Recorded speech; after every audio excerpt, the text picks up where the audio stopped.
तो आज सभी आए हुए हमारे मेहमानों का स्वागत है। आज हम आपको बताएंगे बच्चों कि कैसे कालिया नाग यमुना में आया। आपने कालिया का नाम तो सुना ही होगा। भगवान ने एक सांप पे बहुत सारे जिसके सर थे उस पे नाचे थे खूब ज़ोर ज़ोर से। तो आज हम आपको वही कहानी बताएंगे।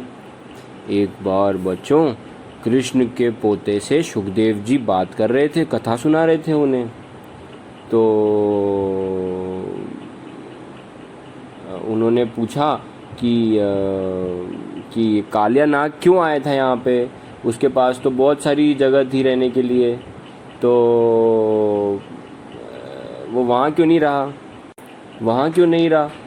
तो उन्होंने बताया सुखदेव गोस्वामी जी ने कि वो जो जहाँ रहता था उस आइलैंड, उस द्वीप का नाम था नागालय। और वहाँ पे बहुत सारे सांप रहते थे और कालिया वहाँ का सबसे बड़ा राजा टाइप का था। और आपको पता है ना, गरुड़ को तो सांप खाना बहुत अच्छा लगता है। गरुड़ राज जो हैं भगवान जिस पे बैठ के आते हैं, देखा है ना अपने बच्चों।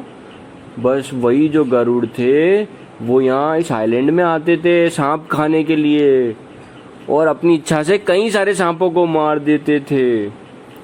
कुछ को तो वो वास्तव में खा लेते थे, पर कुछ तो वाकई में ऐसे ही मर जाते थे, बिना खाए ऐसे ही मर जाते थे। तो इससे बच्चों वो नाग की जो सोसाइटी थी ना नागों की, उनको बड़े डिस्टर्ब हो गए। तो उन्होंने उनके जो लीडर थे वासुकी, मतलब कालिया नाग से भी बड़े थे वासुकी, उन्होंने ब्रह्मा जी से कहा, हे ब्रह्मा जी हमारी रक्षा करें गरुड़ से, हमारे कई सांप ऐसे ही मर जाते हैं। तो ब्रह्मा जी ने एक अरेंजमेंट बनाया। बोले ठीक है, मैं आप दोनों का सेटलमेंट कर देता हूँ। उन्होंने कहा कि जब चांद आधा होता है, हर उस दिन पे ये जो नागों की सोसाइटी है वो एक नाग को गरुड़ को देगी। वो एक पेड़ के नीचे रखा जाएगा गरुड़, और वो गरुड़ को लिए भोजन होगा, वही आपकी तरफ से उनको सैक्रिफिशियल ऑफरिंग रहेगी। गरुड़ ने कहा मेरे को ठीक है, मुझे क्या दिक्कत है, मेरे को डेली मिल जाएगा तो मैं क्यों मारूंगा उन्हें। तो उन्होंने उनसे कहा कि मतलब वो आधे दिन के, हर चांद जब आधा होगा हर दिन जिस वक्त, तब उनको वो देंगे। तो वो कहा कि हमें ठीक है, मैं दूसरों को डिस्टर्ब नहीं करूँगा। तो धीरे धीरे बच्चों वासुकी जो राजा थे उन्होंने तो बात कर ली, पर जो कालिया उनके अंदर एक चीफ पोस्ट पे जो था वहाँ पे, उसने सोचा कि हम आखिर गरुड़ को क्यों दें ये सब। उसके अंदर बहुत सारा पॉइजन भरा हुआ था बच्चों, तो उसके अंदर, और उसकी ताकत भी बहुत सारी थी। उसने सोचा आखिर हम इतने ताकतवर हैं तो हम गरुड़ को क्यों दें आखिर ये नाग हर दिन। इसकी बजाय तो उसने क्या किया बच्चों, वो खुद ही खा लेता था हर दिन की ऑफरिंग। हर जब भी उनको ऑफरिंग करते गरुड़ जी को, तो वो खुद ही खा लेता था। अब गरुड़ जी तो भगवान के सेवक हैं, भगवान उन पे बैठ के आते हैं, बहुत ताकतवर हैं। तो उन्होंने मालूम पड़ गया उनको कि ये क्या हो रहा है, ये कालिया नाग मेरे लिए जो खाना आता है उसको खा जाता है खुद, पापी। उनको बहुत गुस्सा आया।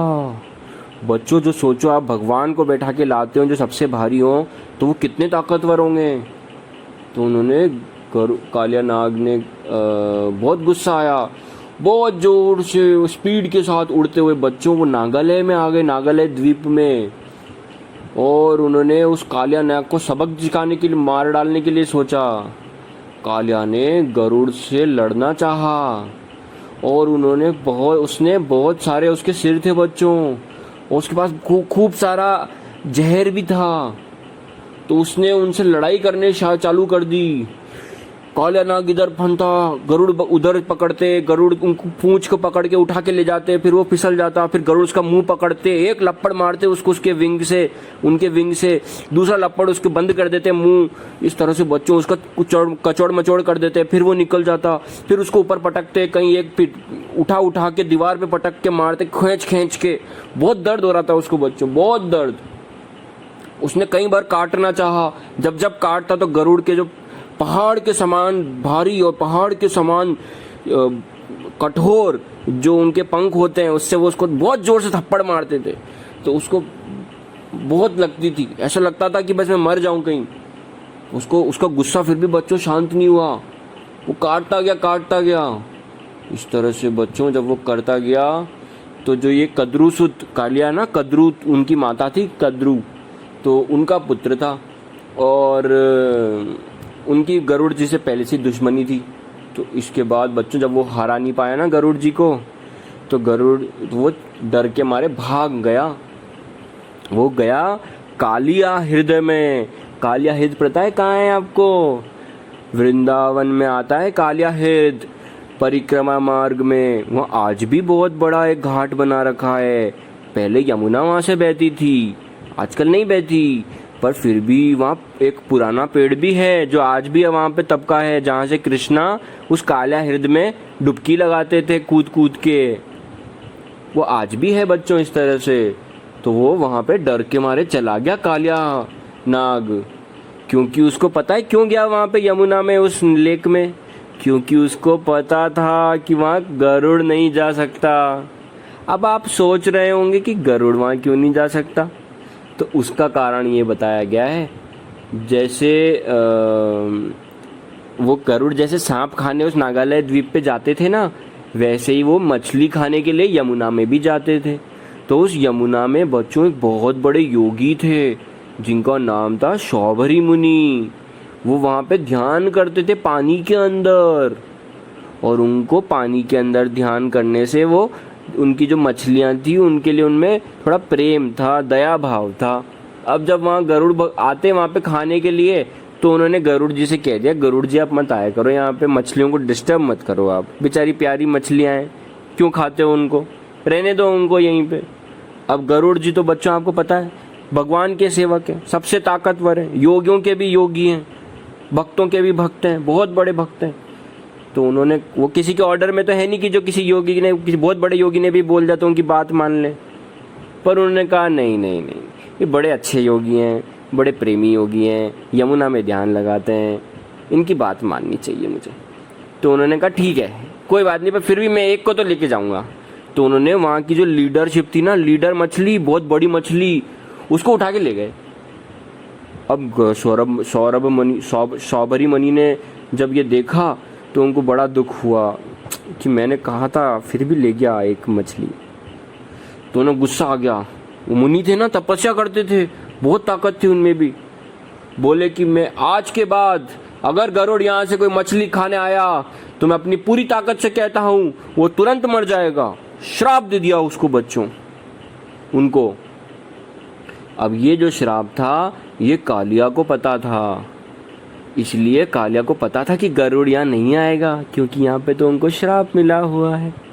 इसलिए बच्चों वहाँ पे वो चले गए। और ये जो कहानी है आज हम वैसे आपको बता दूं, गरुड़ जी पे कोई श्राप व्राप का प्रभाव नहीं पड़ता, पर वो तो भगवान के दूत हैं। पर फिर भी ये जो शौभरी मुनि ने उन्हें जो श्राप दिया, इसका फल बच्चों बाद में शौभरी मुनि को ही मिला था। हाँ, वो योगी के पद से च्युत हो गए थे बाद में। तो इसलिए बच्चों भगवान के जो बड़े बड़े सेवक होते हैं वो योगी सभी से बहुत ऊपर होते हैं, योगी भक्तों बहुत ऊपर होते हैं, कोई उनसे बड़ा भक्त नहीं होता। तो बच्चों इसलिए भगवान के जो सेवक हैं उन्हें हमें प्रणाम करना चाहिए। आज की कहानी हम यहीं समाप्त करते हैं। हरे कृष्णा।